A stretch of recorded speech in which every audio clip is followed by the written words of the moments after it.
दोस्तों नमस्कार। तमाम केंद्रीय कर्मचारी और पेंशन भोगियों के लिए खुशखबरी है और वो खुशखबरी आपके महंगाई भत्ते को लेकर के है। दोस्तों मई तक के जो सूचकांक आए थे उसके अनुसार जो आकलन लगाया गया है वो लगाया गया है लगभग 3.5% की आपके महंगाई भत्ते और महंगाई राहत में वृद्धि हो सकती है। अभी जून के जो आंकड़े आने बाकी हैं तो दोस्तों आपको सबको पता है कि जून के महीने में जो खाद्य महंगाई दर है वो बढ़ के ही आएगी, क्योंकि जो सब्जियों की दाम बढ़े हैं एकदम से मार्केट में, उन सबको देखते हुए जून का जो महंगाई का आंकड़ा आएगा वो बहुत ज्यादा आएगा। और अनुमान पूरी तरह से लगाया जा रहा है कि आपका महंगाई भत्ता और महंगाई राहत 4 से 5% आराम से बढ़नी चाहिए। 42% अभी जो दर चल रही है महंगाई भत्ते और महंगाई राहत की, वो शायद अब 46 से 47% हो जाएगी और जो 50% के आसपास हो जाएगी। तो यानी कि 2024 में जो महंगाई भत्ते और महंगाई के आंकड़े रिलीज किए जाएंगे उसमें आपका जो महंगाई भत्ता और महंगाई राहत है वो 50% होने की पूरी संभावनाएं हैं। और जैसे ही 50% हो जाएगा बहुत सारे अलाउंस आपके 25% की दर से बढ़ेंगे। साथ ही ये भी संभावना है कि आपका जो महंगाई भत्ता है वो बेसिक पे में मर्ज हो जाए।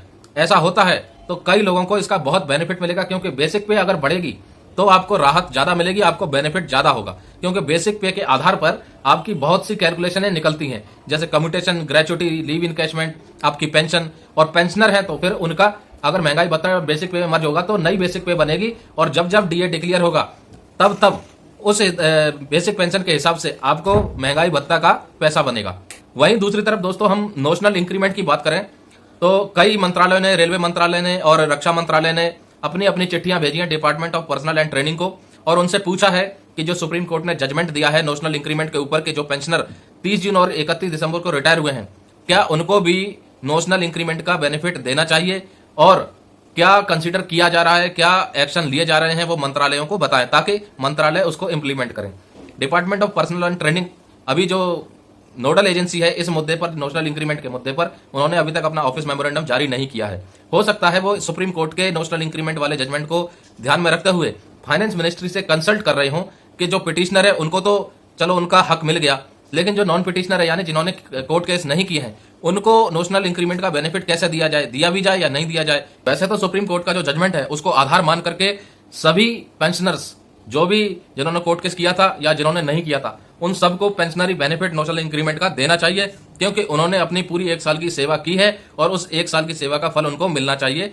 लेकिन वो उनको नहीं मिल पाया था क्योंकि वो 30 जून और 31 दिसंबर को रिटायर हो गए थे, विभाग दे नहीं रहे थे, जिसकी वजह से ये कोर्ट केस हुआ। कोर्ट केस में फैसला निकला।